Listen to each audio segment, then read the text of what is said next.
নামজারি বিষয় নিয়ে ভূমি মন্ত্রণালয় গণপ্রজাতন্ত্রী বাংলাদেশ সরকার কর্তৃক যে একটি পরিপত্র জারি করা হয়েছে সেখানে বলা হয়েছে উত্তরাধিকার সূত্রে প্রাপ্ত জমি বা তাবৎ সম্পত্তির নামজারিকরণের বিষয়টি স্পষ্টীকরণ। ওয়ারিশ সূত্রে অর্জিত জমির মালিকদের নামজারি দুইভাবে হতে পারে। কোনো মৃত ব্যক্তির সকল ওয়ারিশানের নাম একটি খতিয়ানে অন্তর্ভুক্ত করার জন্য ওয়ারিশানগণ যৌথভাবে নামজারি আবেদন করতে পারেন।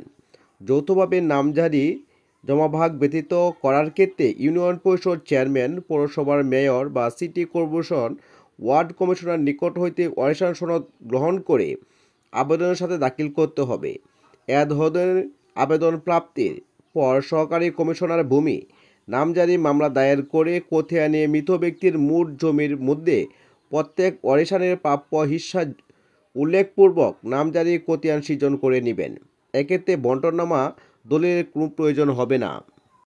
অপরদিকে ওয়ারিশানগণ যদি জমাভাগের মাধ্যমে পৃথক পৃথকভাবে খতিয়ান সৃজন করে আলাদা আলাদাভাবে ভূমি উন্নয়ন কর দিতে চান, তাহলে ওয়ারিশানগণ প্রাপ্যতা অনুযায়ী কে কোন দাগে বা একটি দাগের কোন অংশের জমি বুক দখল করতে চান সকল ওয়ারিশান মিলে তা নির্ধারণপূর্বক একটি আপোষ বণ্টননামা দলিল করে রেজিস্ট্রেশন করতে হবে। এইভাবে সৃজিত বণ্টননামা দলিল ব্যবহার করে ওয়ারিশানগণ পৃথক পৃথকভাবে নামজারির আবেদন করলে প্রত্যেক ওয়ারিশানদের নামে পৃথক পৃথক নামজারি খতিয়ান সৃজন করা যাবে।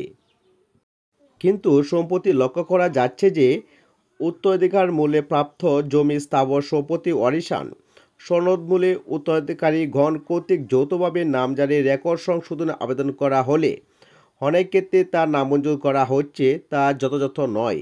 এর ফলে নাগরিকগণ হয়রানির শিকার হয়েছেন। বণ্টননামা দলিল ব্যতীত শুধু ওয়ারিশান সনদমূলে খতিয়ান মৃত ব্যক্তির মোট জমির বিপরীতে প্রত্যেক ওয়ারিশের প্রাপ্য হিস্সা উল্লেখপূর্বক সকল ওয়ারিশানগণের নাম যৌথ খতিয়ান সৃজন আইন সিদ্ধ। তবে জমাভাগের মাধ্যমে প্রত্যেক ওয়ারিশানের নামে পৃথক পৃথক খতিয়ান সৃজনের ক্ষেত্রে রাষ্ট্রীয় অধিগ্রহণ ও প্রজাতন্ত্র আইন 1950-এর 143-এর খ উপধারা অনুযায়ী অবশ্যই বণ্টননামা দলিলের ভিত্তিতে নামজারি করতে হবে। সুতরাং মৃত ব্যক্তির সম্পত্তি উত্তরাধিকার সূত্রে প্রাপ্ত ব্যক্তিগণ কর্তৃক পূর্বের খতিয়ান মৃত ব্যক্তির নামে ভেঙে পৃথক পৃথক খতিয়ান সৃজনের মাধ্যমেও জমাভাগ করার ক্ষেত্রে শুধু বণ্টননামা দলিল আবশ্যক।